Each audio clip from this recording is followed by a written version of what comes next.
Welcome to With Thunderous Applause, a podcast where two friends talk about current events and life at the end of the American Empire. I am your host, Steve, along with my co-hosts, Zachary. Zach.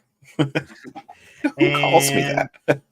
no one, you're like, my mom doesn't even call me that. She says, hey, yo, you, pass Oldest me, one. pass me more cognac. She likes am I lying? Kahlua. Oh, is it Kahlua? It's Okay. Kahlua. She loves Kahlua, yeah. I just remember when we were there, we were drinking fucking brandy or cognac. Oh, yeah. That was actually Sam. He's the one who really loves brandy. Okay, cool. Yeah. Hey, man, whatever. I drink fucking bourbon out of a plastic bottle. I'm not one to judge. I drink $26 vodka. Whatever. Yeah, my bourbon is it's like at the CVS. It's called like American. No, what is it called? I forget the fucking brand name. It's not really important, but it's an American blend like whiskey or whatever.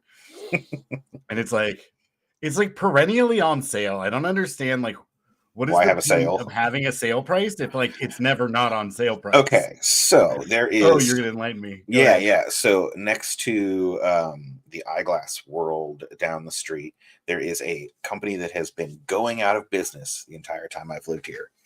And wow. I think it's just that it gets people's eye, like, oh my God, going out of business sale.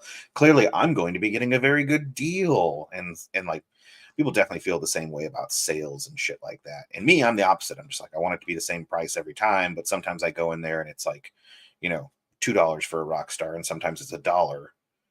And I'm just super pissed when it's not $1. Like I would settle for $1.50, just all the way. I think that sometimes like consumers aren't necessarily like machines or super predictable. Mm-hmm. So like I can understand being like, oh, we've allotted this much inventory space for this thing, and we have too many because we were selling a lot of units, and so we were stocking a lot of units. Now all of a sudden people aren't buying it. We should clear inventory, and to make that happen, we will discount it. And perishable items as well. You need to discount them just to get some money for it rather than giving it away to a local charity or something like that. Yeah, exactly. And they probably wouldn't be giving cases of plastic bottle bourbon away to charity. No, I wish. That would I be want to cool. find out what that charity is. Yeah, when they give the Thanksgiving boxes, like, come on, bro. Bourbon for booze hounds. Well, I mean, yeah. I think we've just started our new nonprofit. the pantry, right? For around Thanksgiving, they always have extra food and all that. And they give away to family, like poor families, not necessarily families that wouldn't be eating, right? But just families that are low income and may not put on like a nice Thanksgiving spread, and you want them to have a nice Thanksgiving spread because it's fucking America and we have plenty of food to go around. And anyway, at least for now. But anyway, yeah, why not? Like if it's a Thanksgiving box, like slip a little like flask or something in there. Like you don't have to give them a half gallon for fuck's sake, but like at least a little nip. Yeah, the kiddies. The kids need something. Yeah. So anyway, like it's always on sale, and it's just bizarre to me. So today we are talking about Andor. For a couple reasons. One, it's really rad. Heavy ass spoiler warning. Oh yeah, spoiler warning through up 7. Through if episode you're 7, not caught up through the first 7 episodes, then you probably don't care. Kind of lame. Because it's fucking awesome. And it's awesome. Maybe they just don't have Disney Plus and they're not willing to steal it. That could be true. I'm sorry for offending you. With Thunderous Applause does not condone pirating of anything. No, although it is really cool. Yes. So the podcast is called With Thunderous Applause, which is a line taken from a Star Wars movie, specifically, I think, Revenge of the Sith. When the Galactic Empire takes over. And, we talk a lot about, like, how out of touch the elite are, how we're kind of constantly faced with, like, this, bureaucratic behemoth, that's really ineffectual in solving real problems like climate change and homelessness and all these things, and just like economic security for the masses, right? Like, and how it just operates according to the needs and desires of like the ruling elite. And Like, what are the consequences of that? Whether it's, people being lost and therefore attracted to right-wing ideologies like we see in QAnon or anything like that, right? So we've been talking about these things for a very long time, and Star Wars doesn't always deliver material that's so relevant to the real world. And this show fucking nails it. Like in a huge way. So first, we're going to do a quick check-in. We were talking before we went live about bullshit with the VA, this, that, and the other thing. Just wanted to provide you an opportunity to say what's up. School. Same shit, different day. School, waiting for school to be over. Went back after, oh my God, 11 years out. And, figured I'd see if I could finish up some sort of degree. I can't. I can't do organized school, just like I can't do organized religion or any religion. It's definitely like, oh yeah, here's this class that you have to take. Can you show me how that class relates to my degree at all? No. Oh, okay. Well, then I guess I'm just throwing money at you for no reason. And so I'm going to finish out the semester, and then I'm going to work on other stuff that I find way more interesting, like video editing. And Steve over here has got me working on some Arduino projects or some Raspberry Pico or Raspberry Pi Pico projects. It depends on what I can accomplish. Yeah, I'm also been a student. I do pretty good in academics. Like I can just jump through the hoops, and it's also like part of it, at least going back to school as someone with like a master's degree and going to like a junior college with like 19-year-olds. It's like the instructors or professors like appreciate that, like, I put in the effort because that's largely what it requires and not much else. But also that, like, if I submit like a 2-page write-up on a like summary of a journal article we had to read in conservation biology or something, like it's coherent and they can read it and be like, oh, that's good. He understood the article. He understood he's written very organized. Yep. And that's not pretty common for most kids right out of high school, because public high schools don't teach it. As we showed on this show, American high schools are more interested in sports and ritual, social life, chauvinism and militarism, and social life, and other kind of aspects like go team, let's go fucking school spirit, man. What the fuck's up with funnel that weapons to Nazis in the Ukraine just to put a stick in the eye of fucking Russia for whatever reason. And I guess that's my update. So yeah, the Arduino, I'm in advanced permaculture program, and I've been trying to figure out what the hell to do my final project proposal on. And one aspect of that I think is going to be used like microcomputing, and other things to make, really low tech, easy, like DIY controllers for various kinds of automation of tasks. Specifically, I'm thinking like cooling systems, especially as climate change continues to heat up. And I just live in a hot region. So some things are just really difficult. Like even like chickens just don't produce well when they're heat stressed. And there's only so much that shade can do when you live in a super hot environment. And so you're looking at using a lot of electricity to use cooling systems. And so how can we do that with fewer materials so it has a lower carbon footprint, and less embodied energy in the system that you build to meet the metabolic needs of your chickens or rabbits or whatever. Fellow humans. Urban micro livestock primarily. Right. Go ahead. Right. I was gonna say, or fellow humans. Or fellow humans, right? And that's going to be an aspect of it too. Is like calling bullshit on the city that's like, oh, well, we don't have money for another cooling shelter. We're going to build one and spend like $3 million on it, and it's only going to be up for 2 weeks. And you're like, how the fuck did you just spend like, give me $3 million and I will fucking fix this problem. Solve your fucking problem for you. Yeah, for sure. And so like, yeah, part of it is just to prove that these kind of basic human needs, like regulating your body heat, which is essential to us as an organism, these things can be delivered at low cost with few materials in a do-it-yourself kind of environment, and we don't need a gigantic bureaucracy. One thing that happened to me today that I think will segue perfectly into what we're doing is it is what, late October? Yeah, the temperatures are finally getting low. They What? are. Except, and I'm not paying attention, but it's elections are heating up. Oh my god, yeah. And it is election season, and I could give zero shits. We had a COVID exposure. I was supposed to go over the ballot with someone. We're dealing with that shit still. Yeah. So I haven't even looked at any of the ballot initiatives.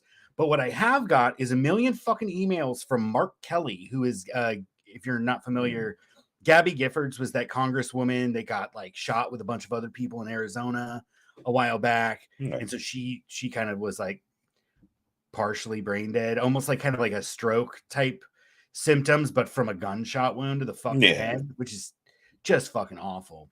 You know, just terrible. And a bunch of other, I think it was 18 people I was reading got shot that day. Anyway, her husband is Mark Kelly, and he ran for Senate in an interim, I think. Yeah, it was like a special election to fill a spot after someone got Right. appointed somewhere. I think wasn't it Devin Nunes decided to quit being a politician? And I'm do not something? going to say yes or no Okay. because I don't know, but I do think it was an appointment that pulled the senator out, and then he won in the election to fill the seat.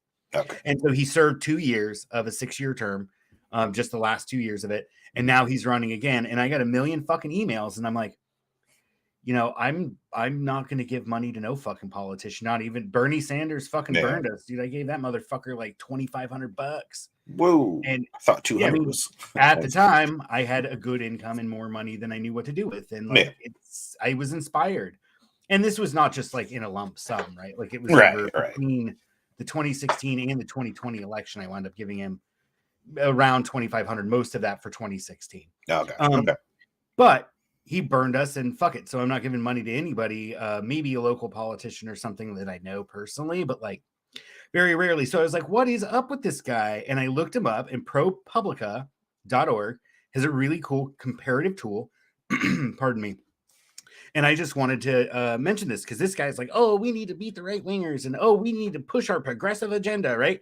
So I used ProPublica's tool and compare him to the only senator I think that has a decent voting record, and that's Bernie Sanders. Even if he fucking bent the knee and took a big old fucking cock in his mouth.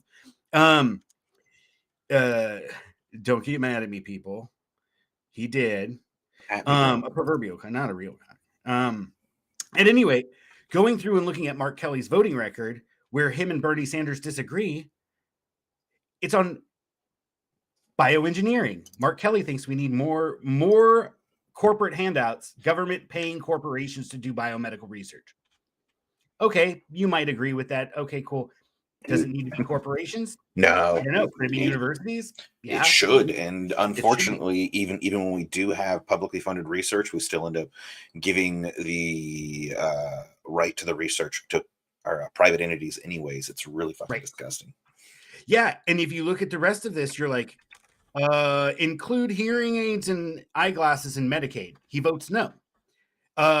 Expand Medicaid or Medicare programs to states that refuse to get on the exchanges of the Affordable Care Act.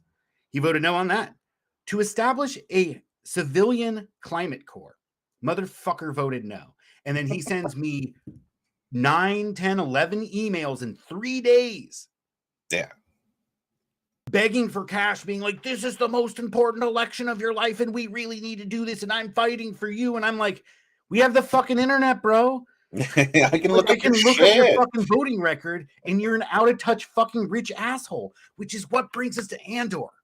Sorry, you had a thought about rich assholes. Rich old assholes. I was in the lobby at the private entity that the public VA outsources to for its medical testing. Mm-hmm. Fuck yeah, guys. Fuck yeah. And on the TV, in a matter of probably 10 minutes, I saw like it had to have been like 8 election ads. Like several of them repeats, just like, hey, this guy Salas, he's bad for you. Don't vote for him. However, do vote for the Republicans because they care about you. I'm just like, oh my god, like I have been here for 10 fucking minutes. This is what television has devolved to, and they wonder why the hell we don't want to watch it anymore. Well, and you also wonder why like but it works. Yeah, it Right? does. Advertising and propaganda like that works. And getting a million fucking mailers talking about how like I all put them this right in the garbage. projection I in don't our even local look at them. elections being like, oh, this person wants to bring in all these San Francisco harm reductions so that homeless people can do heroin. And you're like, they're throwing in this Bay Area interloper thing because they literally are supporting a candidate who's a fucking developer who made a bunch of money in the tech industry in the Bay Area and then moved up here and became a real estate developer. Mhm. And like the developers are literally on the fucking ballot. They're not Yeah. even trying to fucking hide behind a facade of, oh, concerned mother about clean parks, right? They're not even trying to fucking hide it. They're like, this is complicated. You get these wackadoo fucking, Karens or whatever running and they do a shitty job and they don't have any instincts. Let's just put the developer right on the fucking ballot, right? Oh my God. It's just, it's obscene. Yeah. And so the reason I wanted to go through that is to connect to Andor because like there is a central theme in the show of the rich and the poor in a clear class dynamic that's formed. And even though you have over your shoulder Genevieve O'Reilly's character Mon Mothma, and she is part of that rich class.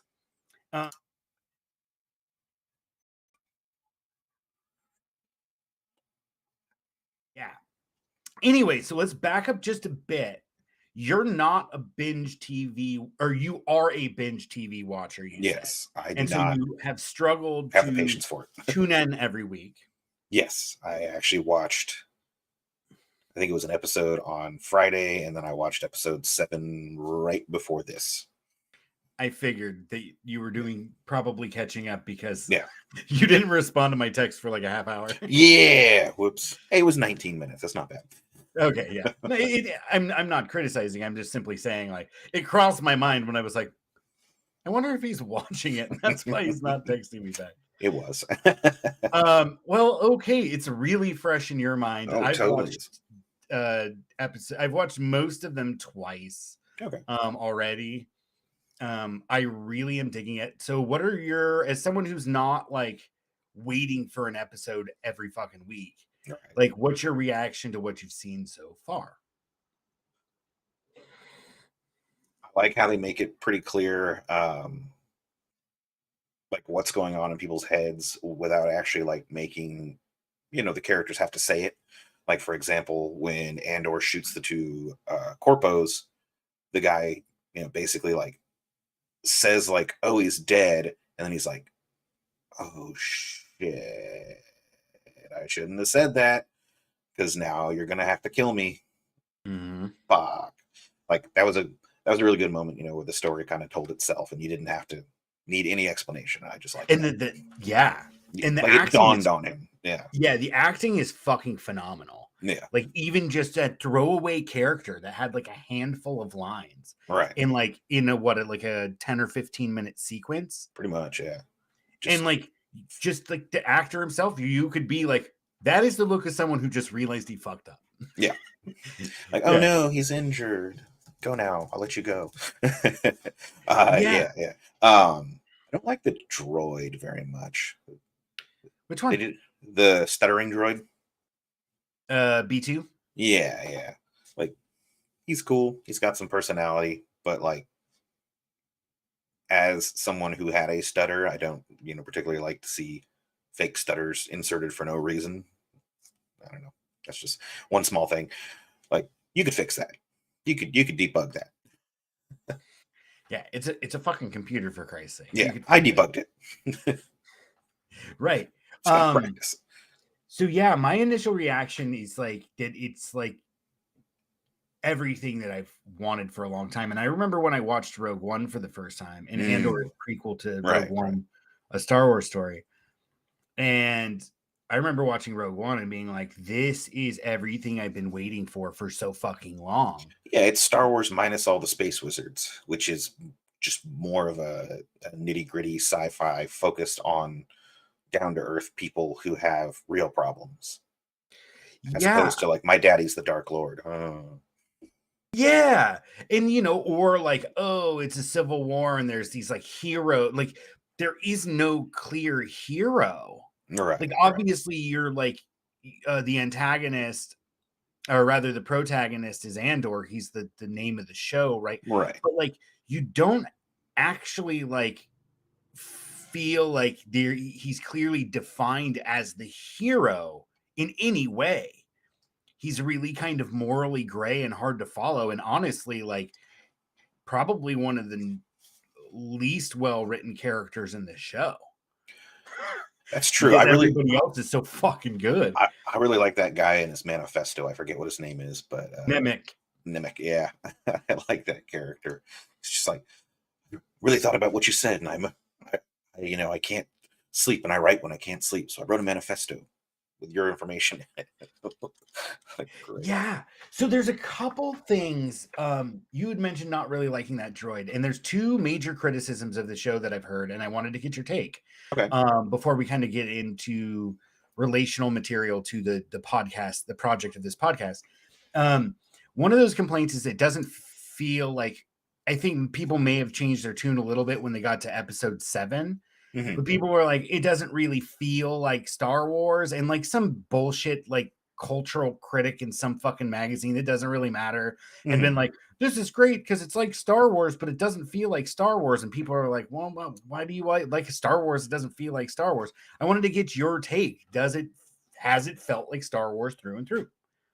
Alan Tudyk plays one of the characters. um, it does feel like Star Wars because I mean it's got all the old school, comms technology and shit like that. Where like we with magic smartphones in our hand are like, why does that suck so much? Why don't they have a smartphone? So they've stuck true. They haven't tried to like upgrade that aspect of it. And then it is a small force trying to take on a larger power to accomplish something that should be impossible, but through planning and determination and everything, they're able to succeed, which is at the core of Star Wars. Is just a gutsy band of ne'er do wells, I guess. Idealists. Yeah. Of idealists that are able to accomplish great things just because they have the desire to, and typically because they're up against a larger group that is like, I don't know, bureaucratic is the best way to describe it. And as you saw in it was episode 7 of the show. Most of the people are stuck in that, like, oh, we're a slow moving bureaucracy and that is how we do things. And it was only that one character, Deidre, yeah, the who female ISB the agent. female ISB agent, yeah, who actually is like, oh yeah, I am above and beyond. I'm not just here to, rise in the ranks. I actually believe in this and want to make sure that the Empire succeeds.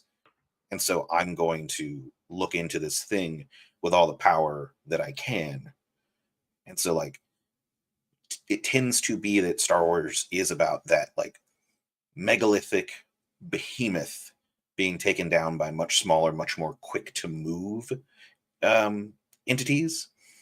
And so it's interesting to see them raise up a character that is part of the megalithic, behemoth, who actually is quick on her feet and is trying to like turn the bureaucracy quickly to deal with the rapid changes that she sees. You don't get that often. Right. And so there's an element, like you said, asymmetric warfare is absolutely central to Star Wars as conceived. And George Lucas himself said, like, was kind of drawing like a more like trying to raise a moral question where he's getting you to root for the small, like underarmed, like but highly organized, but like otherwise like doesn't have the same firepower, right? Right. Asymmetric warfare is what it's called in the literature. And he literally said like that the rebellion is the fucking Viet Cong. And like the whole thing was like, because that was towards the tail end of the Vietnam War. I think the original what would become A New Hope was in 1977, I want to say. And when did we 77, pull out of Vietnam? Like 75 or something? not much sooner than that. The internet knows. Internet knows. 75, April 30th. Yeah, 75. So like this is still fucking like they probably were already working on. They were filming. Yeah. When that war came to an end, and obviously super fresh in everybody's mind because that shit went on for almost a decade. Oh, right. Yeah. Like, so 2 decades. Most of his his entire adult life to that point had been defined by that conflict, that war. And asymmetric warfare was a big part of that. And you're right. One thing that I really appreciated it and why I disagree with this isn't Star Wars is because like I had seen the prequels, right? I wouldn't call myself a prequel kid. Like there's some people that are younger that I was like, I grew up on the prequel. That's true. I grew up on Star Wars. Yeah. Yeah. And I really like my first really foray. I had seen them on VHS or whatever. And then Lucas re-released them, the special remastered editions versions with the fucking kind of bullshit. More Boba Fett and Jabba the Hutt in A New Hope. Yeah. Yeah, exactly. And the extras singing sequence in Jabba's palace and like a whole bunch of other stuff that wasn't necessary but doesn't really hurt it at all. No. In my opinion. Cloud City was pretty cool.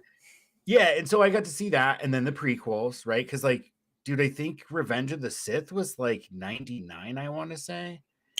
And so I was already in fucking high school when that movie came out. And then I want to say it was 99 or 2000 maybe. Phantom Menace was 99. Oh, Phantom Menace was 99? Yeah. Okay. So I was in high school during the prequel trilogy. Yep. Anyway, really didn't get into Star Wars until I met you and we started playing D6 West End Games Star Wars RPG role-playing game. And so when I'm watching all of this shit, I'm like, they are literally bringing our campaigns to life. Like, on location, not using the fucking fancy screen and shit like they did in Obi-Wan and Mandalorian and Book of Boba Fett. Right. Where it's like, it's cool. But you can tell the difference between the practical set that they're interacting with and everything else. I was pretty impressed with, there is a scene where it's at the Imperial base, like right before the festival thing's going to happen. And you see that they have steps going up the side of a hill. And I honestly can't tell if like that's actually a thing that existed prior to filming. And it was for like a power distribution out because it looks like it's out in the middle of nowhere, you know? So I can't tell if that is something that existed for power distribution or whatever, or if they just like, built it real quick for the show. Because like it looks like it doesn't belong. And so it's either that it was for something that like modern life needs set in a like an anachronistic fashion, or if it was just, they did it real quick for the filming. It's so hard to tell. Yeah. I don't know. It's possible they modified those landscapes. I'm not sure exactly where it was shot. I know some of them were shot in like towns, but some of it was shot in like kind of more, I would imagine, places where like governments would not appreciate you like carving up the landscape. That's what I'm saying. Yeah. So it's possible that it was there. It's possible that they just got a permit to be able to put it and be like, hey, we need to be able to not like move crew through this area, and like it's just like it'd be cheaper to pay you for a permit and to pay a contractor to do the work than it would to pay the extra fucking insurance money. Right? Like, and it's just a trade-off. But they've done practical sets and it was just awesome. Like there's a criticism like, oh, it's so slow. And I'm like, I enjoy hearing story because they're world building in a way that like Book of Boba Fett, except with the Deborah Chow stuff and the flashbacks and the fucking like ayahuasca vision quest. There's spoilers for Boba Fett too, by the way. I assume you watch all Star Wars. But anyway, I'm sure you've seen it, yeah? Oh, me? Yeah. Okay. Lizard crawling in his eye for some reason. Yeah, and he goes on this fucking vision. That was amazing world building. You learned a little bit about Tatooine. You kind of had like these like visual cues about like how the Tuscans and the Jawas were like divergent from a common ancestor, or rather that they shared that planet in a different had a different relationship in the past or whatever. But beyond that, it did very little world building. Right. Like, oh, the pikes are bad, they're running spice, and you're like, Yeah. that's so Okay. fucking cliche at this point. There was like 6 different fucking arcs in the animated Clone Wars that like had the same fucking the same sequence of events. Solo, a Star Wars story. Solo, a Star Wars There was story. spice. Yeah. Yep, and I'm over pikes. spice guys. Oh yeah, and the pikes. Yeah. Yeah, and so I you're like- just like or other like kind of criminal element, right? Like, so it's just kind of interesting, for them to take it out of this, just kind of like superhero-y is the only way I could describe Right. it, Right. of the Well, Mandalorian and Boba Fett, where you're like, yeah. and they have like massive fucking plot armor, and you come into this show and you're like, Mon Mothma, fucking Andor are the Yeah. only 2 people in the show that have plot armor. And near the end of the most recent episode, you see the stormtroopers when they first came to Ferrix, and I think his name was Clem. Was trying to get people to like calm down, otherwise we're all going to get murdered, and he ends up getting hanged in the courtyard, and nobody was able to save him because there was no superhero, there was no guy with a lightsaber and space wizard powers. This is just a bunch of people grounded in reality with normal skills and no incredible armor to deflect blaster bolts endlessly. And so you have to behave in a fashion that is recognizable to you and I.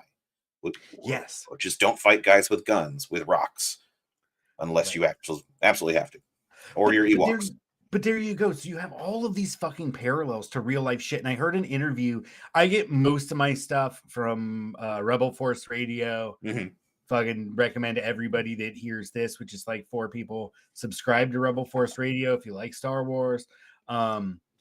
Jason and Jimmy Mack are fucking do a fantastic job, and they've been doing it for a very long time, to the point where they have contacts in the industry because they've been doing it for so long, going to conventions and all that other shit.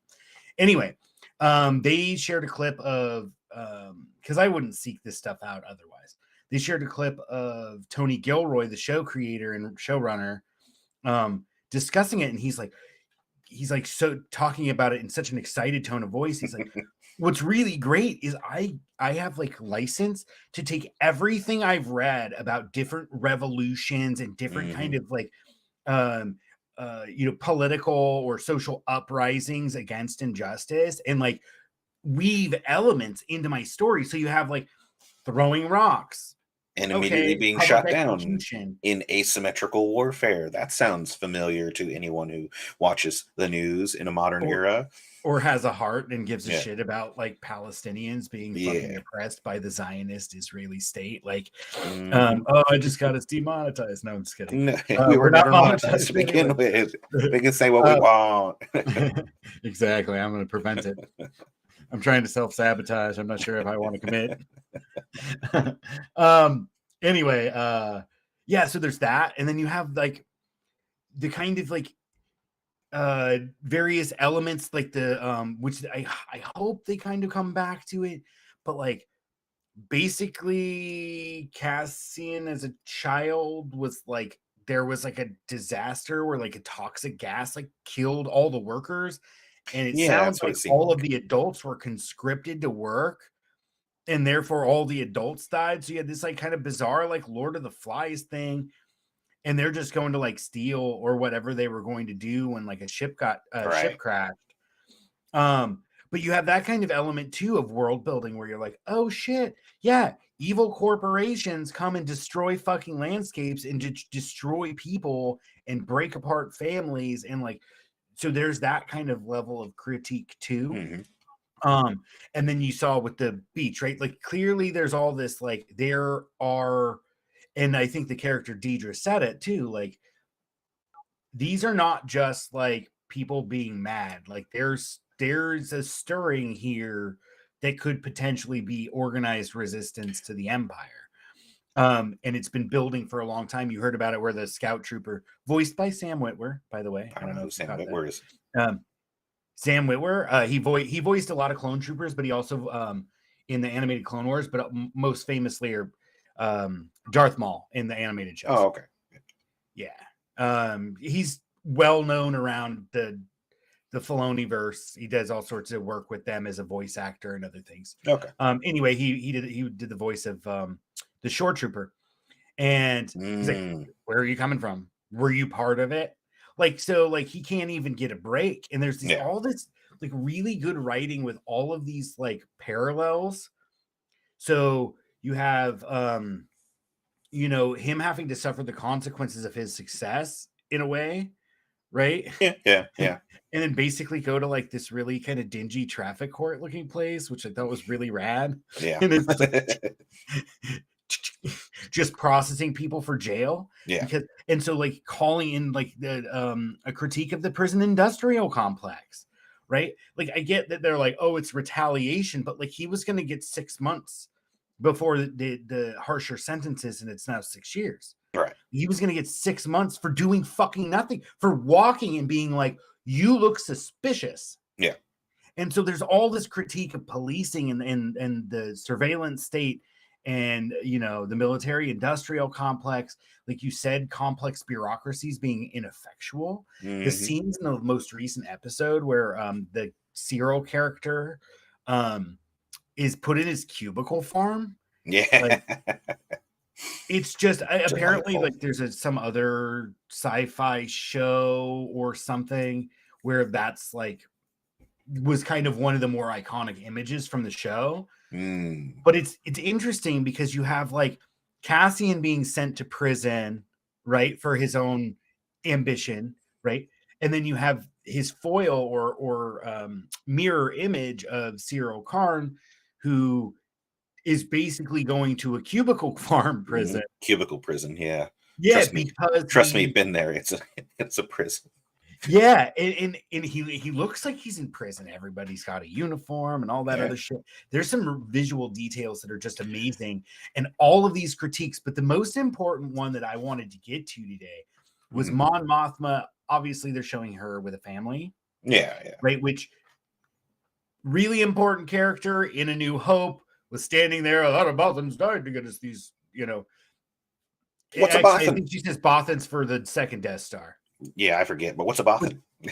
What's a Bothan? It's an alien species. Anyway, she is in the command center, different actors, obviously. But they look very similar. They did a good job casting. And she's a phenomenal actress, like fucking amazing. But yeah, so she was just like a background character that we all got fleshed out in novels and games and all this stuff, right? Like other than that, like I don't even think she has a line. I'm not sure if she, or maybe just like a couple lines. Yeah, here and there. Yeah. Not very much in the first three. In the Revenge of the Sith, the only scene she was in got deleted. Like, which was basically a conversation among senators about like what to do because it looked like Palpatine was going to seize absolute control or just had seized absolute control. And they're like, fuck, we got to do something. She was in that meeting and had some lines there. I believe the same actress, but those were cut. So she has very little screen time up until this show. In Rebels, the cartoon series Star Wars Rebels, they catch her when she defects and finally basically tells publicly goes against the Emperor and says he's fucking corrupt and evil and I'm resigning my position from the Senate. And I'm basically going to start a rebellion, organized military force to combat tyranny or whatever. And they're giving such a great backstory on this character. I like that she's in a loveless relationship and her teenage daughter doesn't like her. It's real. Relatable. Right? And the one thing I was going to get is a conversation, I want to say, in one of the first couple episodes of the series where the husband is like, they're fun. She's like, they're my political opponents. They work really hard to like undermine everything I do. And he's like, they're fun. Yeah. Right? Like they're fun to party with. I like to party with them. Sorry. Yeah. And like there's a whole bit in there where he's like, why are you always, enough with the sad. Let's talk about happy things. And it's just kind of interesting because I don't know about you, but it made me think of like fucking like bourgeois liberals, like people who mean well, but like they have their status and their wealth, and therefore they don't really want to rock the boat. They don't want to think about bad things. They just want to think about good things and have fun and not really worry or stress or obsess about like injustice. And it was just like, God, it's so fucking relatable to me in real life. I'm just like, God damn, dude, like so many people I in my mean, life. It's like, like, it's just be happy. I mean, Go ahead. I'm sure they would question you. What's the point of having money if you can't ignore all the bad things in life? You know, Yeah, like yeah, it's it's really true. what And it they boils both down to. come, yeah, and they both, my understanding is like the backstory on both of them is they were in an arranged marriage, which is common in their culture. Hmm. And they both come from like aristocratic houses. So they fucking born with a silver spoon, and he's there and he just wants to fucking party with the people that are fun Hmm. and all that. But it's just kind of interesting because you kind of see that side of the super wealthy, or in Luthen's shop, who clearly he's like a double agent kind of guy. But you have that woman in there, and he's just like, the beautiful thing is this language is dead. This can say whatever you want. Yeah, I love Like, and he's just that. kind of playing to their egos, and showing this side that you never, I mean, you kind of got it in the prequel trilogy, Hmm. but even like the handmaid, there wasn't a clear, like in the writing, there wasn't a clear class distinction between like the handmaidens and the senator or the royalty. You Mm. know what I mean? Like they were kind of there, but you never really got to explore who they were Right. Like or clearly what they their, were willing or coerced to die for her. But right. like that's about all that we really get is like, oh, either through money or through just, I don't know, fucking brainwashing. They were willing to die for this person who I think the difference there is supposed to be that, she actually cared for her people and, was willing to put herself at risk in order to keep their best interest in mind. Maybe that's the, big difference. Mhm. Because Maybe, I yeah, don't know. But like it's just expositional writing, right? Like it's right. just like, "Oh, my poor person. Thank you for your, like, oh, I love the people I surround myself," but they're still fucking servants. They're Yeah, not your exactly. equals. They're still following you around, right? Like, or you have an Obi-Wan Kenobi that I think it's like one of the first sequences, and you have all these servants like helping Leia put her fucking clothes on, Right, right. right? Like, and so you have this kind of like clear class distinction. And then you go to Ferrex, where like everybody's a worker, Yeah, right? They got to hang up their gloves or put their gloves on, go to work. Bell rings, go in. It's like very kind of blue collar, like right. industrial working class. And, um, it's a really fresh, I think, compared to everything we've seen so far. Like you don't really even get that vibe from the Mandalorian at all. Like No, it's all superheroes. It's yeah, yeah. Bo-Katan getting in a fight with and whoever her fucking compatriot is in the Owls or whatever, fighting Boba Fett in a bar, right? Yeah. Like and And running on really, walls, jetpack feet and shit. What the fuck, man? Like well, in that bar scene, and I mean, if you think about it, most of the people that you see that are regular people in both The Mandalorian and the Book of Boba Fett, the most you'll see of them is them running for cover yeah, when the heroes come on camera. They know that they need to get the hell out of there because a whole bunch of shit's about to go down, but they're not agents in that right. area. They're just waiting for. I mean, there's a whole a documentary. They're waiting for Superman, basically. Yeah.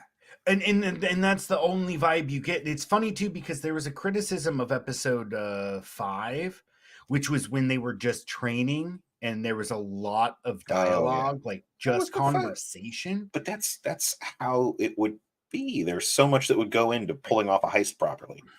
And right. And there were complaints that it was filler. And then they're like, oh, now it makes sense once you see 6. And it's like, to accuse something of this caliber of filler yeah, is to me fucking insulting, because like the whole plot of 2 full fucking seasons, 16 fucking episodes of The Mandalorian is, oh, I got baby Yoda. I need to give baby Yoda to someone who can train him properly. yeah. Now let's have a whole bunch of filler episodes where I take on the Like, plot of the day. let's go fucking fight spiders and have Grogu fucking popping fish eggs of like basically committing genocide, but like kind of gloss over it like it's not important, even though they literally said they're the last 2 surviving members of their species. Yeah. And Grogu's like, I'll eat your fucking babies. And it was like really kind of weird. And then And some people did get weird about that. Go ahead. I mean, with all due reasoning, like you realize later on, like, oh, Grogu's not a baby. Grogu's just basically a teenager who doesn't know how to talk yet for some reason. But like, he's got to know that he's, doing something wrong. And even after he's told that it's something wrong, he keeps doing it. Right. And Yeah. like he's committing genocide, but like the whole frog lady, oh, you have to like, or even in season 1, I think like the second fucking episode was like, I go do this thing, and while I'm doing it, the Jawas like tear apart my ship. Yeah. And now we have a whole episode of me trying to get my ship parts back from the fucking Jawas. You right? just go in there and start blasting. As someone who's not a good game master, like Mandalorian is much more my style. Oh fuck, what am I gonna do? All right, you have to go fight the Mudhorn to get your fucking chip components back, because while you were away, like you can't leave the planet yet because Jawa stole your shit. Yeah. Right? Like it's cheap, but then you get into like real kind of like deep dialogue about motivations. You had mentioned the manifesto. Yeah. Right? Like the rebellion was just kind of the thing when Star Wars started. And like you got like even the heroes of that, like fucking Luke is like a legacy like space wizard, and Leia is like somehow like a 16-year-old senator that's like leading a fucking rebellion. And like you have like lots of hero vibes and lots of people who were just like born into greatness. Do you know that old Robin Williams line? He's like, some people are born great, some people achieve greatness, and some receive greatness as a graduation gift. It's a joke about George W. Bush. Nice. Some receive it as a graduation gift. But at any rate, like you kind of get the vibe that it's all fucking heroes, and here you have like heroes that have to be made, right? And right, and people find that boring apparently. Yeah, which is, I don't know. I appreciated all the dialogue, and here's the second major point I wanted to make about the show, other than the clear class distinction and this kind of clear kind of like not just as it fits into basically an origin story of the rebellion, which is what the show is, just as Rogue One was an origin story for the Death Star, right? You have background, hidden stuff, blah, blah, blah, engineers, all this stuff. This is an origin story for the rebellion. But one of the things that I really appreciate about it is that like the kind of aspects of security culture and actual resistance. Right. Like Tony Gilroy is clearly well read. Like he said, I get to take all this shit I've read and like weave it into the story that I'm telling, and all these elements to bring it to life and to make it accurate. Like you're like, oh, we have these codes and they're gonna believe that it's us, right? Like when they're going through, and then Luke's like, fuck, I just compromised it because like Vader can sense me through the Force. You know, like but otherwise they're like, oh, they're old codes, but they check, right? Like just kind of weird things where there was just like to move the story along, like things just worked. Right. Well, in here, they explain it very easily. It's like, well, how are we going to get in? Well, we're just going to pretend like we belong. And that shit works, man. Like, when you got the right skin color and everything, you could just walk into a place and people don't care.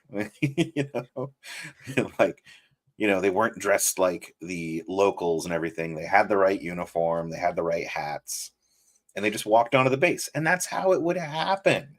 Like, you might have to flash a badge. Like, even like post 9/11, it wasn't that hard to get onto a base. You just had to have like a badge that looked somewhat like the badge. It's not like they like swiped it or any shit like that. Yeah, they just kind of, yeah. Okay, cool. Go on, get in there. especially when the gate was super fucking backed up, they're moving Yeah. so fast. Yeah. Like, getting into places is not hard if you just don't look nervous. Yeah, and so I'm not talking about sneaking into military installations, and I never did. I always had my ID. I never tried to get on. Yeah, neither did I. But at any rate, that kind of aspect, I think a lot of people commenting on it miss, is that they're like, oh well, it doesn't feel like Star Wars. Where are all the droids? And I'm like, these are like super secret cells that are like, she has to climb into a goddamn shaft. Yeah. Like, and connect to basically like a line that's like encrypted, but like hidden away so that it can't be decrypted, or it gets used so infrequently that like, even if it does show up on some signals analysts like computer screen, like it's there and it's gone, and then it doesn't get used again for months. So like, you know what I mean? Like these kinds of things, right, where they're hiding their tracks in very like intelligent ways. Or when she's going, Vel is going to meet, I forget the assistant's name, Luthen's assistant's name, but when they're going to meet, to talk about basically like, dude, you gotta fucking, Cassian's a loose end, you need to go fucking kill his ass, basically, right? Yeah. And she's like walking, and they're in plain sight, right? Walk through the train terminal or whatever the hell that was, transportation center, hub, and then connect, and then go down the corridor and go up towards this apartment block, and we'll just meet like on a pedestrian corridor that's kind of out of the way, that's not in a public space that might have surveillance cameras, just a kind of out of the way spot, and they're like marking it with fucking like literally just being like on the ground, being like, okay, I'm going this way, and then that way they can move every single time. All you have to do is where you're going, the first one goes, you just make a mark that looks inconspicuous, right? Like a shoe scuff or something, but that they know to look for. Right, I mean, they even teach you that shit in basic training. They're like, you're walking down a fucking road, you see like a plastic bag hanging from a tree. Keep your eye open, because that, like you usually see the clear plastic bags, but that plastic bag is like, that plastic bag is black. And you're like, yeah, that might be a fucking signal to other people. Hey, there's an IED here. Be aware that there's a bomb set here, and that's a signal for people who know to avoid the bomb. My boot camp took place pre 9/11, so oh yeah, so we didn't get that. Ours was like, it's like, I'm gonna like be a fucking desk jockey, right? Every day. I'm gonna sit. They're like, yeah, but you got to pretend that you're a soldier. Like, I don't want to. I want to sit on my submarine in an air-conditioned room and move a little paddle back and forth every once in a while. Leave me alone with your military shit. Yeah, I'm gonna fucking hike down a dusty road and get no sleep and like carry around a fucking training rifle. Worst thing I got to worry about in the military is getting VD from the whores. Damn it. That's right. Always a problem. But anyway, like I think a lot of people don't understand, like they're not a part of, or haven't like even just kind of investigated like what resistance actually looks like and what it actually takes.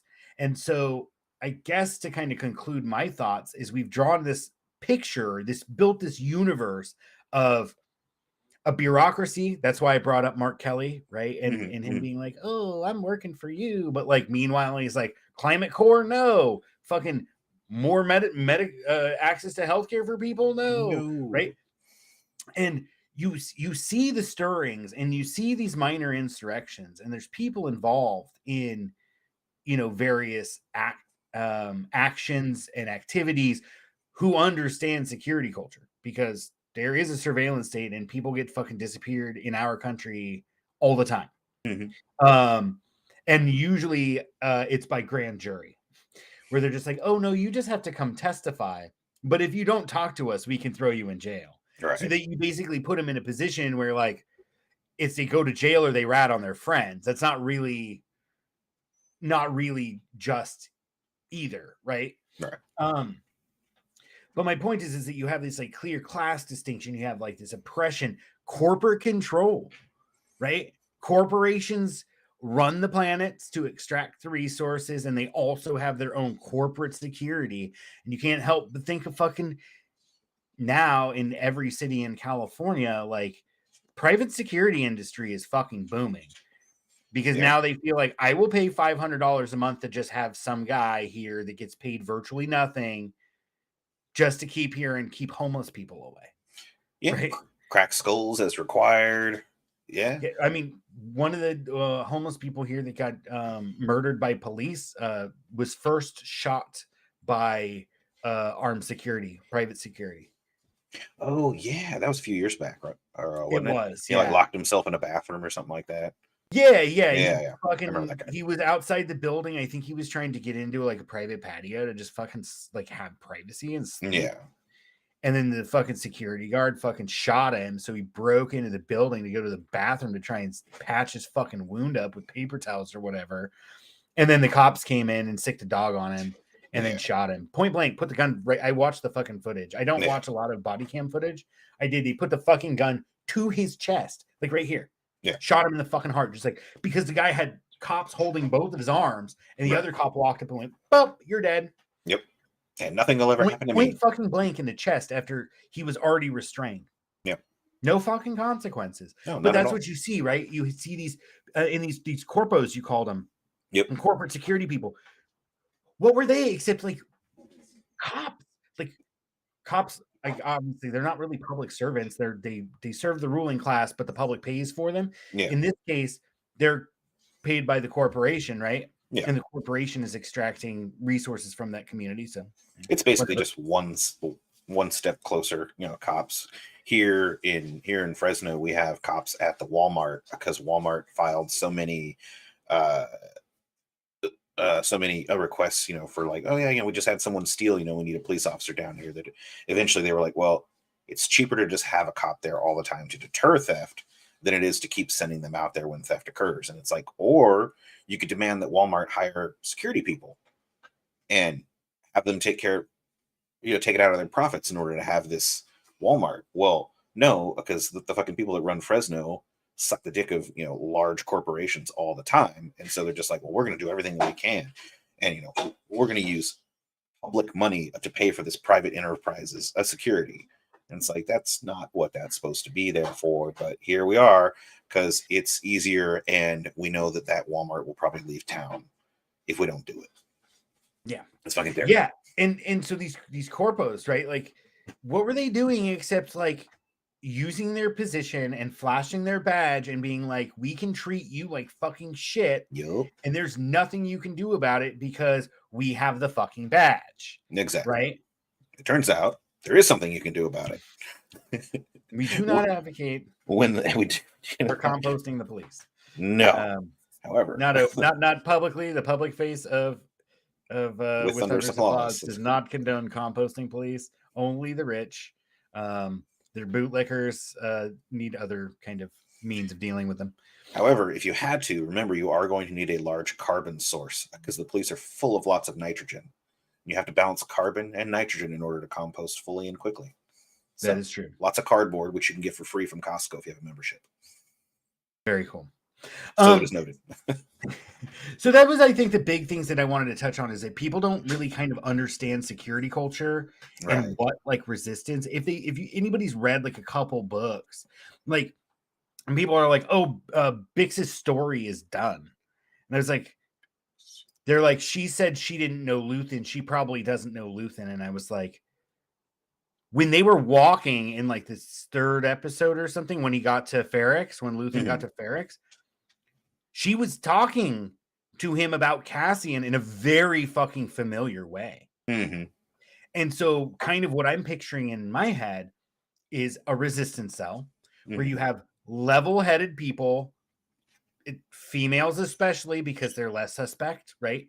like it's easier for them to be like, oh no, I wasn't there, I was at home taking care of the kids, right. or whatever, right? Built-in alibi. Or you know, our culture is prejudice and misogynistic, and so women aren't capable of doing really rad shit like being super spies and shit, right? Like we're just prejudiced, right? So like people say, oh no, her story is done. We'll find out. I don't think it is. I think that the fact that she could contact him and that she knew him, it's just like Vel, and not all the people involved in the heist didn't know who he was. And like in a, for lack of a better term, dude, in a resistance cell or terrorist organization, you separate parts. So you might have one person who knows one person, and that person knows another person over there, but most of the people involved don't know the person coordinating and don't know anybody else involved except who they're immediately involved in. And I remember, I think it's in Derek Jensen and a couple other authors in Deep Green Resistance. I might have brought it up here on the podcast before, but they talk about like in Paris during Nazi occupation, there are stories after the war of neighbors who lived in the same fucking apartment building in apartments across the hall from each other, were both involved in anti-Nazi resistance cells and had no fucking clue their neighbor was involved. And that's the way it needs to be. That way you can't be called before the grand jury and all that stuff in order to force. Just like, I don't know. I literally don't know. You can hold me here as long as you want. I don't know the answer. I can't give you the information I don't have. Yep, exactly. And you're they'll throw you in jail. This way.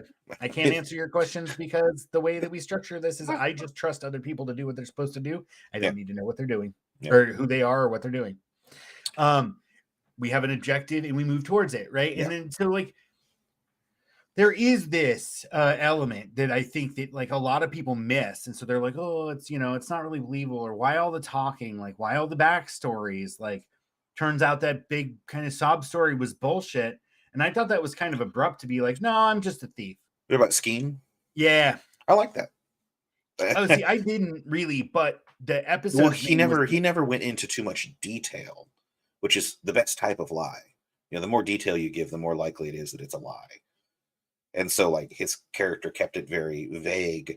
I mean, even just saying, like, my brother was a farmer and he was killed by the Empire, that's not that detailed. Like, it took him about 2 sentences to explain why he wanted to fight. I think they said he took his land. Something like that. But I mean, it basically took like 2 sentences, to describe his grievance with the Empire. That's golden. That's a good lie. Because like, especially calling into pinning it on your brother being dead, nobody's going to want to talk about that any deeper than that. The issue is buried the moment it's brought up. And so it's a very good lie. Yeah, I agree. And then back to this kind of like weaving in real world shit. That fucking happens all the time. That's what's happening in fucking Palestine. Yeah. They're just taking his fucking olive groves. On the daily it happens. I keep hearing about, like, I usually, or I try to find a good, music station as I'm on the way to school and then fail. And so I turn it over to fucking public radio. And it's always just like Palestinian lands taken. Palestinians, murdered by, the... murdered by the police or the army or the whoever the hell, or just mob of settlers, right? Or whatever. Yeah.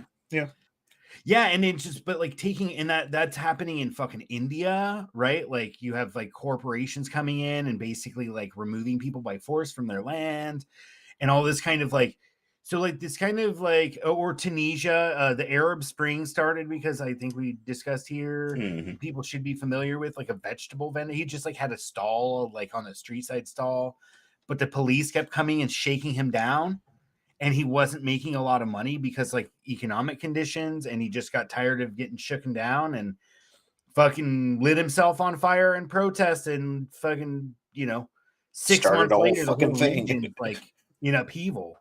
Yeah. Right, by that simple act of desperation. Yeah. And so you have that kind of that element too, where even his fucking lie like fits within like something accessible to us in the real world. Yeah. No shit. They took his farm because they wanted to develop it for some kind of military installation or whatever else, right? Like or to grow the right type of food there so they can pay off some local warlord curry his favor. Like there's a million different things that it could be, and they don't really need to go into it too much because you can imagine it. Yeah, it's all very accessible, and that's, I think, ultimately why I love this show so much, is that, like, it is Star Wars. Like, it's got elements. I felt in the universe, like, back in, like, some campaign, we were running some fucking rebel campaign, and you're, like, out in a jungle, and you're like, make a survival check. Yep. Something I really like. They're like, we're eating roots, and like that was the other thing too. There's this kind of division where it's like, wait, you're basically a mercenary, and we're out here like doing it for the fucking cause. Like, we're getting a fucking bad deal. Like, you get $30,000. What the fuck? Yeah, but they're like, we're out, and Luthen says it to Mon Mothma, right? Like, where he's like, they can only kind of like gather from the landscape, and that is so fucking. That's like. Yeah, like Viet Cong or like any kind of other resistance cell. Quilombos is a pattern or form you see in the Western Hemisphere of escaped slaves and indigenous peoples making these communities and living off the land together to escape like white settler brutality. And you see all this, these various patterns that they're just weaving in. They're like, oh, well, they're just kind of like living off the landscape. He's like, this milk fucking sucks, but it's good energy. Yeah. And he's like, it's like, no, it's not pleasant. Yeah, it's not pleasant, but guess what? It keeps you alive. Yeah. Like, he's like, I'd rather die.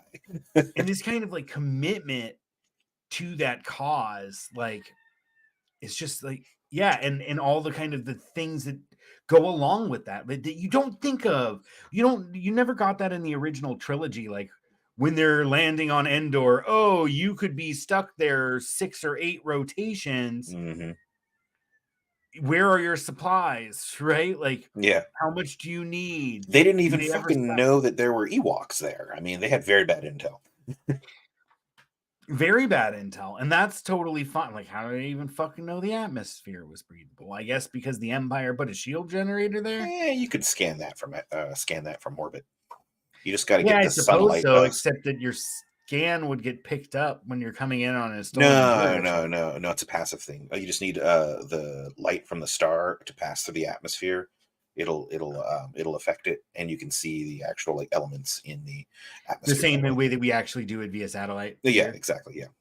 Okay. And we can tell you like what exoplanets have what gas atmospheres from here. Same way. Fair enough.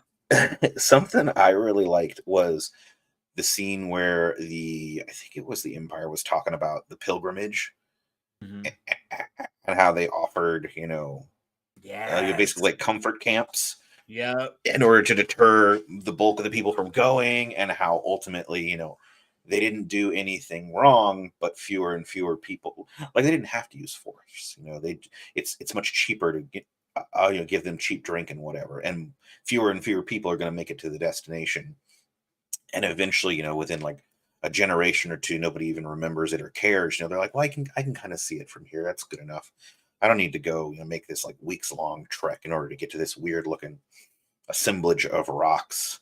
And so it's so evil and like insidious. And it just reminds me of like the bastardization of Christmas and Easter and Thanksgiving and all the holidays we have that, I mean, Thanksgiving sucks, but all these holidays that like had religious meaning, and now they've been turned to a use that fits capital. Yeah. And it's very similar. And I was thinking of introducing alcohol into like indigenous communities or onto reservations. Using that to kind of like suppress resistance. Yep. Right. Like Richard Wolff, the economist, always mentions like, he talks about happy hour. He's like, happy hour because that's when you're not at work. Right. Yeah. And so like you had days where, where the populace is just provided bread and circuses. Go back to fucking ancient Rome. Like there is just this kind of idea that you can keep angry people passive by giving them entertainment and libation. Yeah. As we talk about drinking plastic bottle bourbon and watching Andor. $27. That's our bread and circuses. I mean, it's no small stretch to say that I spend a fair amount of time watching TV and drinking. Yeah, fair enough. And we Yeah. are not resisting too heavily, are we? No, we're not. Um, but I guess I also really like that too, because like you kind of always got like, I mean, I think Star Wars Rebels did a pretty goddamn good job, I honestly, really and like the that Bad cartoon. Batch has Yeah. picked up a bit too, Yeah. on it, um, of what it's like in that world, like with the Empire and stuff. But you really get those kinds of just details where it's like, yeah, they started about a few hundred, and we're just trying to we do all these things to get it to, down to a manageable size so that the real fanatics that come here, like there's so few of them that we can maintain physical control. Yeah. Because if there were 1,000 people that came here, there are not enough of us to do crowd control Right. against Right. 1,000 people. And that's another concept that kind of leaks into that subtly also, is that like that's why they don't like, fucking cops don't want protesters. They're like, go protest over there where there's clear line of sight and there's areas that we can send a small number of officers to all kettle you in. Yeah. Right? Like, do it on our terms so that we can control you. We'll let you have your free speech zone. Right? Right. Right. And there's elements of that as well, right? Like of control for the sake of physical security and objective, right? By the ruling class, or I guess in this case, the empire, or if it's a It's corporate a ruling security class. or I whatever. mean, it's Palpatine. Yeah. And I don't know, man. There's just so many things. It's clear that Tony Gilroy and the other writers have like spent some time actually learning about rebellion, like genuine real world rebellions, and Right. taking elements of those and weaving a story around those that is, yes, set in the Star Wars universe. I mentioned the droids and the tech. Like Luthen says, and people didn't get there. They're like, oh, we just had them on this planet forever, and there's not even a fucking droid. And you're like, Luthen straight up said, like, don't have any, that was his first lesson. Don't have anything you don't control. Well, and you can't afford. Okay, so first of all, they probably couldn't afford droids, and then even if they could, like, you would have to have a droid that didn't have like an always on internet connection. And as we can see in our own lives, always on devices are just becoming more and more common. Like to the point where your TV is always connected to the internet. Your fucking stove is connected to the internet. You're like you're basically giving away all the data about yourself to whatever corporation makes your device, to the point where like they know when you need milk before you do. Absolutely. Or you mentioned the stove, right? You're like, oh, warm up the oven because I'm going to be home with a frozen pizza. Right.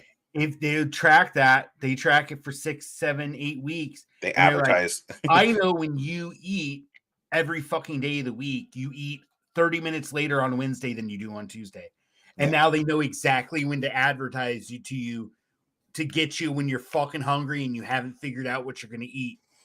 Get Papa John's. Fucking crazy, right? Like, Yeah, yeah. Go ahead. Well, I was gonna say, and we're just giving it away, and so like, yeah, you cannot have droids that aren't secured, encrypted, and everything like that if you're trying to run a rebellion, because it's just you don't even have to torture a droid. You just have to plug it in and read the data from it, and unless it's thoroughly encrypted, like R2D2 was, it's just going to give you the data. Like, it was very clear throughout the series that C-3PO was not encrypted in any fashion, and so they just excluded him from anything where there was any amount of secrecy required. Whereas R2D2, they were like, here, take this incredibly sensitive information and go, because we know that you are sufficient enough or self-sufficient enough to find your way out of trouble. And even if you should be caught, you'll wipe your own data banks. Like, we have programmed you as such. We have encrypted you as such. We're not worried about you. And so it's the very rare droid that should be given any part in a rebellion, because it is a tool created by your enemy. Do you really want to trust that? Yeah, exactly. And that was something they're like, oh, where are all the droids? And I was just thinking, like, that would be something that you would throw at us too. Like, I don't think that was a concrete example, but it's plausible at least.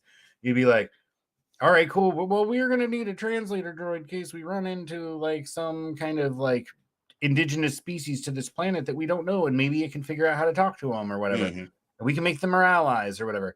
And you'd be like, oh yeah, like you get fucking ambushed tonight by fucking scout troopers because like there's a little fucking ping going off. The droid has an energy signature that they can read. Right. And Yeah. they're like, oh, all right. And there absolutely would be. Yeah, and so like you have to do that shit to stay undercover. And also they're supposed to be playing like herders on like a backwater, Right. right? It wouldn't do to have a droid. Yeah, and I guess that's another point that I really like too, is that like it shows like obviously a Ferrix, highly urbanized, industrialized, whatever. But like there people are like, well, like it's a you know, the Republic and the Empire, they span the whole galaxy, and there would be more to this place. You'd be like, dude, there's like a lot of fucking places in at least in the expanded universe. People went because they wanted to get away from it. They just basically be the Star Wars equivalent of the fucking Amish or Mennonites or whatever, right? Yeah. Like, Space Amish. The space Amish. But that's exactly kind of what they were, right? They herded these animals and blah blah blah, and they'd removed them. That's a theme that comes up several times, both in whatever Cassian's home planet was, I forget the name of it, and also on Aldani and other places. They're like removals. They're taking and that's something somebody pointed out that was filmed in the Scottish Highlands, and they literally took that out of British imperial policy to take herdsmen and other agricultural or pastoralists from the Scottish Highlands and bring them into the cities to work in factories. Right? Against their will. Yeah. And is that not what happened with the potato famine too, right? Like it was maybe perhaps a bit more voluntary, not really. I mean, the British Empire was subjugating the Irish as well, but like your agriculturalists and all of that shit fails, and there's no support network and this, that, and the other thing, and you're sucked into New York City to work in the fucking factories where like there's no safety or anything. You're just like people every fucking day, people are getting their fucking hands ripped off and shit. I mean, it's a happy accident, really, you know, for the industrialist. It's just like, hey, famine, I can take advantage of that. Right. Yeah, exactly. Famine, I can take advantage of that. Like I can make money here. Yeah. Right. And so there's that theme comes up a bunch too about like taking land from them and forcing them to work and or like exploiting them in some fashion or otherwise, like removing them from their traditional life and putting them into a machine. And I think we brought it up here before, when like people like to be like, oh, the Soviet Union, they killed so many people. It's like industrialization's a fucking brutal process. And this is exactly it. Right. Yeah, and you're hearing the same thing about China too. Like, oh, look at all the people that are dying. It's like, yeah, but that's just what happens. This is what happens. And if our process did not take 150 years, like it would be more the body count would be more noticeable. But it's obscured by time. Right? They compressed 150, 200, 250 years of development into like a couple decades. Yeah. So it's noticeable. Yeah, so it's like, oh my God, there's been tens of thousands of deaths. Yep. Absolutely. What's your point? That's what industrial capital does. It's just fucking chews up ecosystems and human lives and spits out tchotchkes. Funnels fucking wealth, which is just fictitious concept largely anyway. Yeah. But the thing is it's fictitious in the sense that in the grand scheme of things, it doesn't matter. But because everybody believes in the system, it does have value. Oh, very real value. Yeah. And very real power, to be wielded. Yeah. Power to be wielded. And we can circle back to political advertising because ultimately you're like, why are fucking so many goddamn ads? So many ads. But propaganda is effective. And if you have more money, you can have your effective propaganda reach more eyeballs through mass media. I've linked Ballotpedia and ProPublica in the links below. Utilize your resources. Learn something about the people before the people and the measures and the props before you vote. Like the resources are out there and they're not that hard to find. Like dedicating an evening, with a bottle of vodka to doing some research. That was a great, yeah, great circle back and good spot to stop. But I forgot that I wanted to mention when Mon Mothma gets fucking mad at Luthen, and she's like, "This was you? What? What's that?" She's like, Right. "But people are gonna suffer," and he's like, "Yeah, They're already suffering. Like, yeah. what did you think this was This going to isn't look gonna be like? fucking easy. People are gonna get hurt." Yeah. And what I love so much about that is like we kind of talk about climate change and stuff and like what needs to be done, or about police or whatever else.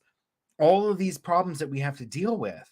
Um, and you're like, oh well, we're paralyzed. We can't do anything because like somebody's not gonna like it. Hmm. And I really love the authority of that character who's just like, that's the point. The Yeah. point is to get the Empire to overreact because Yeah. right now we have a small little network and Oh most yeah. people are just going along to get along, right? And what's it going to take? It's going to take cops murdering fucking 7-year-old white boys in Walmart Yeah. before the fucking country gets fucking outraged. The cops have a fucking every right by their profession to just murder fucking black boys, Hmm. babies. A 7-year-old's a fucking baby. Yeah. Like, you know what I mean? Like, and that's the reality is that these like pushing back against these systems are you're not going to make everybody happy, right? You're not gonna to do it without one group suffering. I might have brought this example up, but a couple people, different people, usually people with medical problems, Hmm. so invested in industrial civilization. Oh well, if industrial civilization collapsed, and my partner wouldn't get their lithium for their bipolar disorder, or oh, I have MS. If I don't get my medication like from an industrial system, then I will not be able to have comfort in my life. And it's like, but do you matter? Does the individual suffering matter? Or do we have to make a difficult decision that we need to stop burning fucking fossil fuels like years ago? Hmm. And it's going to make a lot of people's lives uncomfortable because every aspect of our life is dominated by fossil fuels. You just have to be like, yeah, people are going to suffer. And that's the fucking point Well, because they're not going to change until in yeah, until they're forced to fucking change. and And in this case, that is yeah, definitely something that people don't want to face. Is like, if you want radical change, a lot of people are going to have a bad time, like preferably in a very short period of time. Because the yeah, more you can cram that suffering in, the more likely people are to just be like, this is unacceptable. We need to do something about this. Like, people are really good at onboarding suffering over a long period of time. Like, hmm, people learn to put up with things that get shitty slowly. But, when things get shitty real fast, people tend to want change. And so, yeah, he's absolutely right. Like, we needed, they needed the Empire to like start cracking skulls so that people would wake up and just be like, oh shit, like we're surrounded by this occupying force and yeah. we're And not free. somebody got, what was it in that little traffic court kind of scene? Didn't somebody get like 2 years for walking their fucking dog without a leash, I basically? think The so. Star Wars Yeah. Yeah. equivalent of? Yeah. Yeah. Yeah, Yeah. got It's two massive. fucking years. Yeah. Yeah, for walking an unleashed mastiff. Yeah. It was pretty good. Pretty good. Yeah, but I mean, like, yeah, you give it some Star Wars, but it's the real world equivalent of you just got 2 years in jail for not fucking having your dog leashed. Yeah. And how many is it if you don't pick up your fucking dog shit with a little plastic bag? I mean, that's life. Yeah, life in prison. And as it should be in real life too. Or summary execution in public. That might get people to actually start picking it up. No, I swear I was picking it up. But then what about when you don't have a bag or if, yeah, I don't know.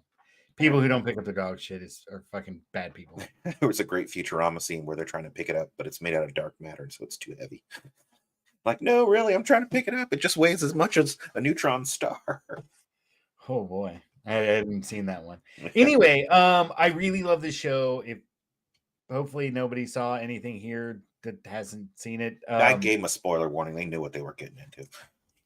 Yeah, I just find that like it really kind of almost interestingly and serendipitously like fits into the theme and of this project. Because Because it's like, how do you deal with these monumental problems when people have fucking thick skulls and they're stubborn? Mm-hmm. And here you have like an example. I mean, I'm not saying go out and fucking rob the payroll. That's another weird one too, right? Yeah. Like, wait a second. It's like people online are like, do they not have fucking Empire? Doesn't he have direct deposit? Exactly. Yeah. I mean, I was thinking that. I was like, shouldn't it all be like, space creds, space Bitcoin?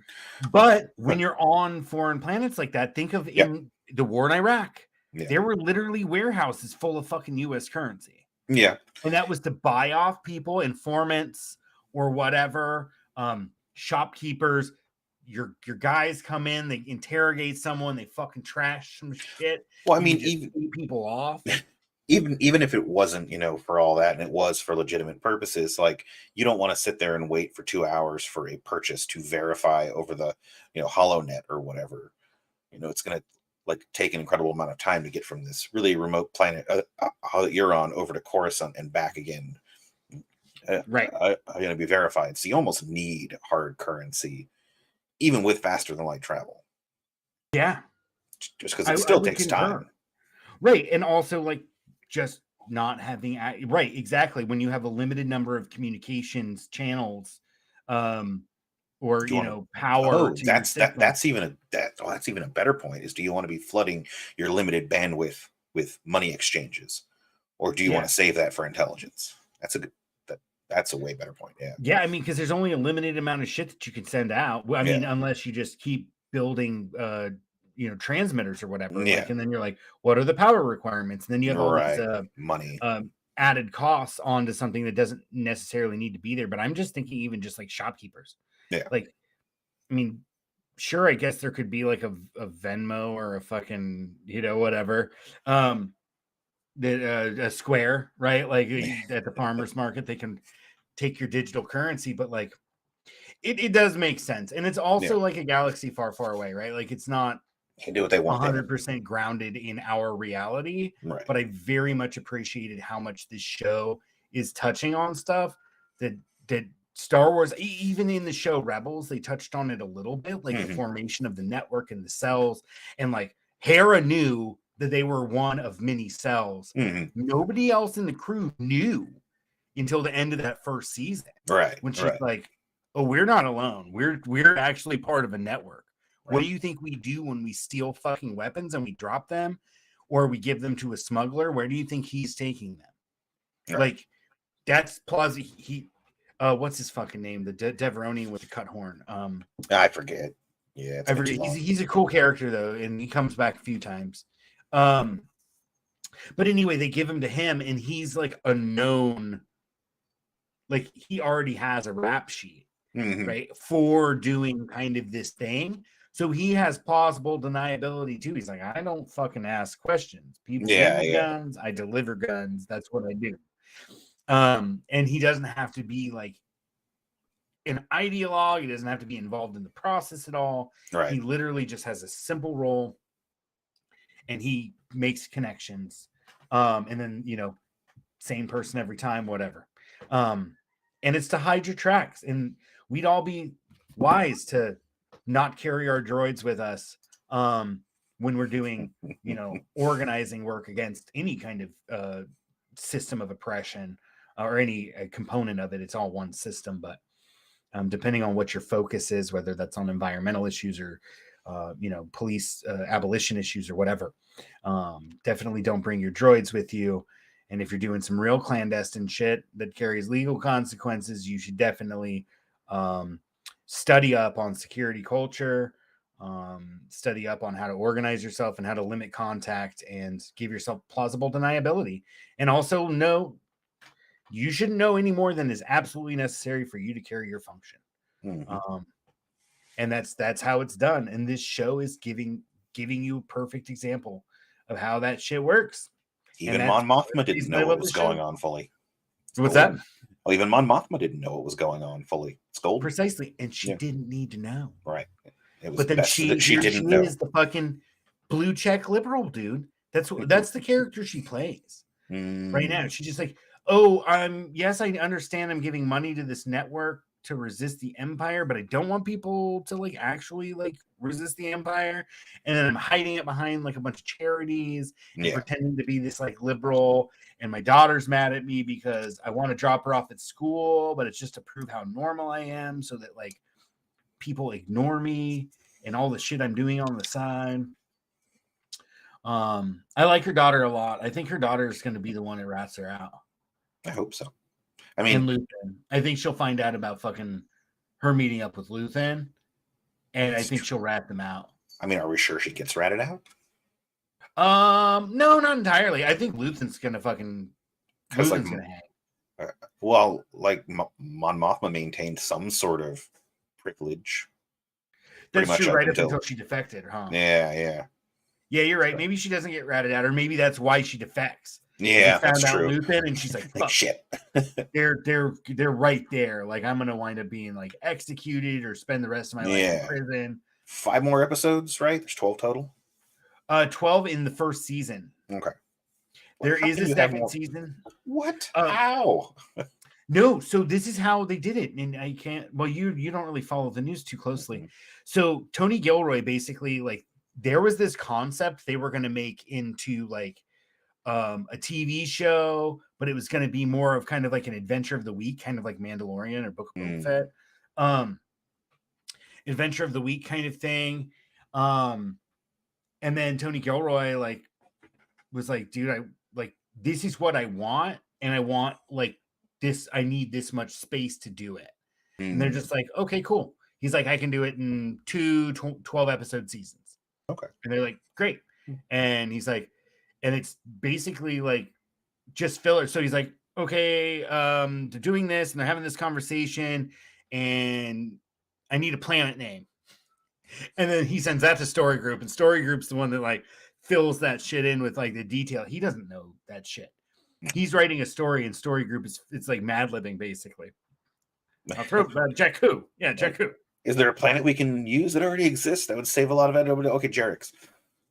Yeah, exactly. And there's all sorts of, kind of like references. He said that any cameo is going to be absolutely critical to the story. I don't think they've had any cameos except Admiral Yularen. Yeah. And he was a big fucking cameo. They name dropped Sly Moore and what's his name? Takata, is he a Togruta? Bighorns. The blue guy that's Palpatine's right hand man. Oh, okay, yeah. Masanada. Not Maz Kanata. Mas Onada, I think. I don't know. Don't quote me. I'm not that big of a nerd. I'm kind of a nerd, but I'm not. Big glasses. The blue guy.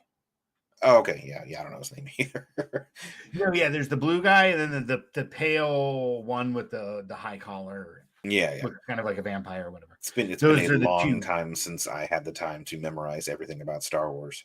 It's been a long time too. I was 18. But they get name dropped by the husband, who's like they're on the guest list and they're really awesome. I think they're fun.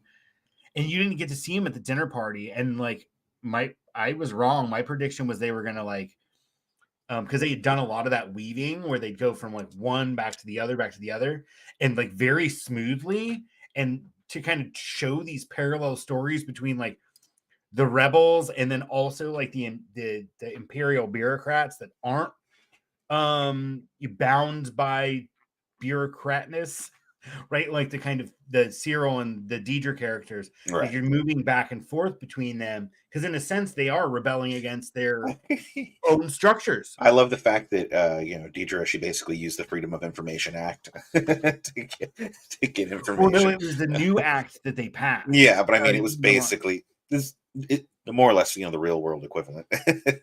Yeah, and there's parallels where they're like, oh, basically they passed the Patriot Act after this happened, and all these things. So anyway, like I predicted that there was going to be this back and forth parallel between the intensity of the heist and the intensity of the dinner party. And they didn't. And at the dinner party, it was literally a conversation with one person. Yeah. There were some elements in there I thought it was cool. But honestly, like I was kind of like, damn, they could have fucking hyped this shit up way more. I did like the dinner party though, because it was basically A conversation. and as unclandestine as you can possibly get. You know, they were at a dinner party, and the extent of their subterfuge was smile and let's move from room to room so that anyone who might, catch part of our conversation doesn't get all of it. Yep.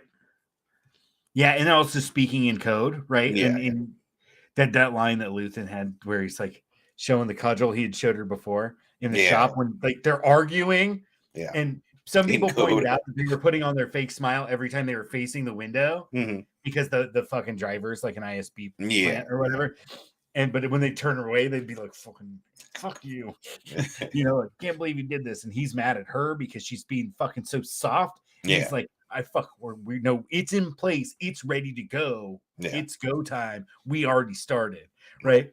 No turning back now. Yeah, but he turns around, he smiles. He's like, yeah, have you ever heard of a weapon that hasn't been used? Which is absolutely true. She just wanted to build it, but was like gun shy, too timid, didn't want to pull the trigger. But like ultimately, like he did it anyway because he understood that like we're building this network and like it's not really doing anything. Like well, you don't want to get to the final boss with a backpack or full of healing potions and die because you refuse to use them. I was always that guy. Everybody's that guy. Everybody's that guy. Yeah, I think we're all like that. I'd be hoarding like in Final Fantasy VII. I'd hoard X potions, dude. I would never use them, and then you never need them. Yeah, and then you get to a point where like, because like early on in the game, you're like, holy shit, this like heals me full in like one item, like so one turn, right? Yep. And so you're like saving them, and I don't want to use them, and you're like kind of like, oh, I'll use some mana or whatever to heal and use a turn instead of attacking. Because I want to save my X potions, and then you get a ways down the road, and you're like, I have so many fucking X potions, I don't know what to do with them. Why did I save them for so long? Yep, should have made the game easier for myself. Same idea. Got to use your tools, otherwise they're just sitting there rusting. The only time I almost always use an X potion was the undead boss. Oh yeah, in Red Canyon. When right before you get Red 13.